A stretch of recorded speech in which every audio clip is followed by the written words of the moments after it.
Today I'm going to show you an easy and inexpensive way to transform this into this with using only two colors of paint, an airbrush, and a spray gun.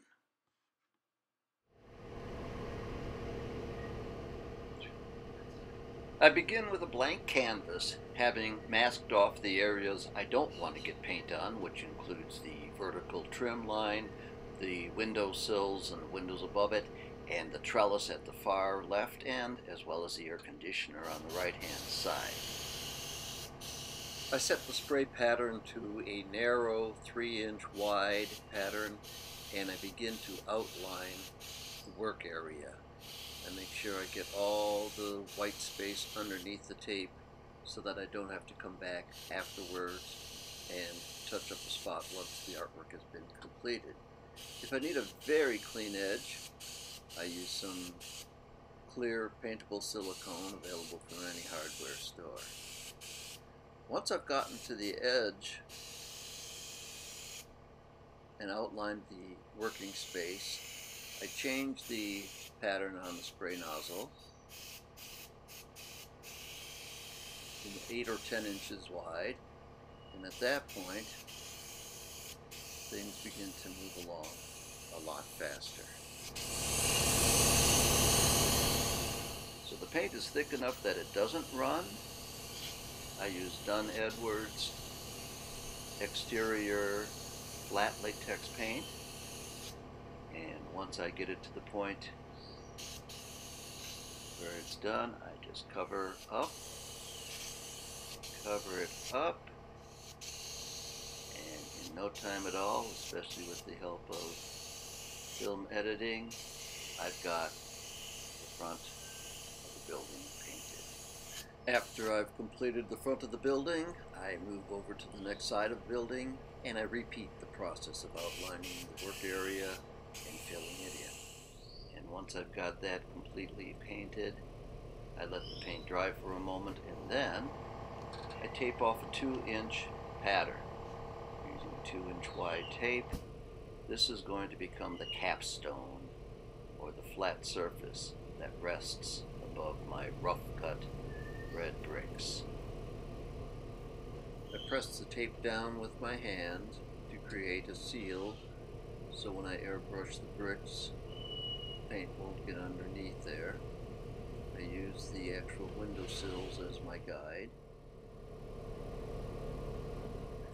And when I'm ready to airbrush the bricks, I use a 48-inch level to just suggest a horizontal line. It doesn't have to be perfect.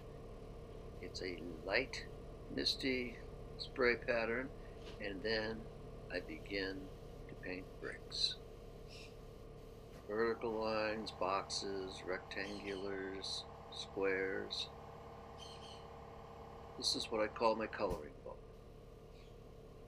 I paint bricks, and then I add a little bit of airbrushing underneath it, giving it the start of a dimension. I add more bricks, paint some more airbrushing underneath it, more bricks, and more bricks.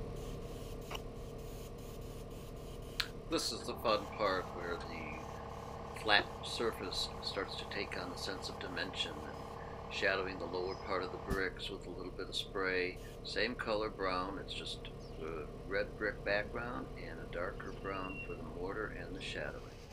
Once I've completed that, the rough bricks, I get to pull the tape. This is only the 2-inch tape that's coming off, and this is going to create my capstone, that flat surface that rides above the rough cut bricks. If I wanted to, I could have painted the capstone a gray concrete color or some other sense of color, but in this case it's the same color as the bricks, makes it easy.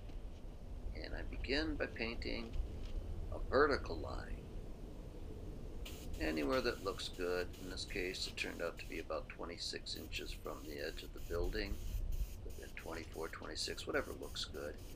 I airbrush a little bit of shadowing onto the capstone to harmonize it with the bricks underneath.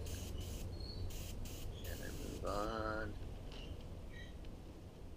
measuring the distance for the first segment of the capstone, and as I said, it turns out to be about 26 inches.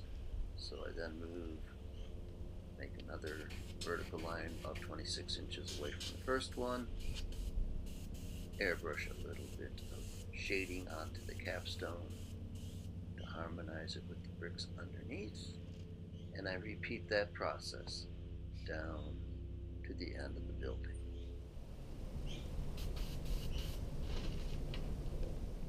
When I finish painting the capstone, it's time for the unveiling.